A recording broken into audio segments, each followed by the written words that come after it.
नमस्कार, खबर सूत्र में आपका स्वागत है। मैं हूं आपके साथ योगिता वाधवानी। आइए चलते हैं खबरों की ओर। सीएम फ्लाइंग की रेड लगातार यमुनानगर में दस्तक दे रही है, जिसके चलते आज यमुनानगर के जगाधारी में कृषि विभाग के अंदर सीएम फ्लाइंग ने रेड की, जिसमें सीएम फ्लाइंग के अधिकारी का कहना है कि उच्च अधिकारियों के निर्देश अनुसार कृषि विभाग जगाधारी का औचक निरीक्षण किया गया, जिसमें अधिकारी, मुलाजिम व अन्य सभी कर्मचारी काम करते पाए गए। उन्होंने कहा कि कुछ समय पहले टेक्निकल खाद के सैंपल लिए गए थे, जिनको करनाल लैब में भेजा गया था, लेकिन वह इसलिए वापस आ गए कि सैंपल सही तरीके से नहीं लिए गए।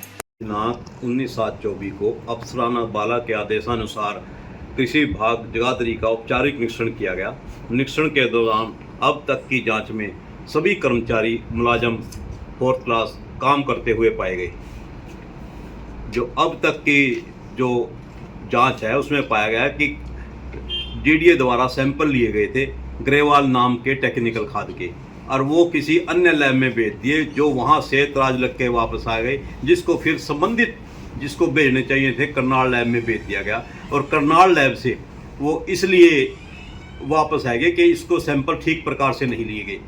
जो ये काम मिलीभगत से हुआ है, और ये जो है ना अब तक भी इसी कार्यालय में रखे हुए हैं। और खाद का सिस्टम क्या है? खाद जो है ना सर, जो टेक्निकल खाद है फैक्ट्रियों में वही सप्लाई होता है, लेकिन उसकी जगह यहाँ पर ज़्यादातर काम यूरिया का काम सप्लाई होता है। जो यूरिया जो है ना किसानों के लिए बनाया गया है, लेकिन वो ज़्यादातर फैक्ट्रियों में सप्लाई होता है।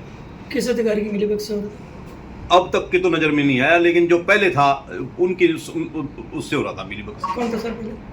ये डीडीए साहब थे पहले यहाँ, उनके संबंधित ये मामला सुनने में आया है कि उनके उस मिलीभगत से हो रहा सारा काम। सर नाम जानना चाह रहे हैं। नाम तो मेरे को पूरा नाम नहीं। ये गोदारा जी किस डीलर को लाभ देने के लिए ऐसा कर रहे थे? ये स्वयं को लाभ देने के लिए, इससे तो कोई उसी और सरकार को तो लाभ होता नहीं। खाद का डीलर कौन कौन सा था? खाद के अभी हमारे को लिस्ट प्राप्त नहीं हुई। जो टेक्निकल खाद है वो था ग्रेवाल।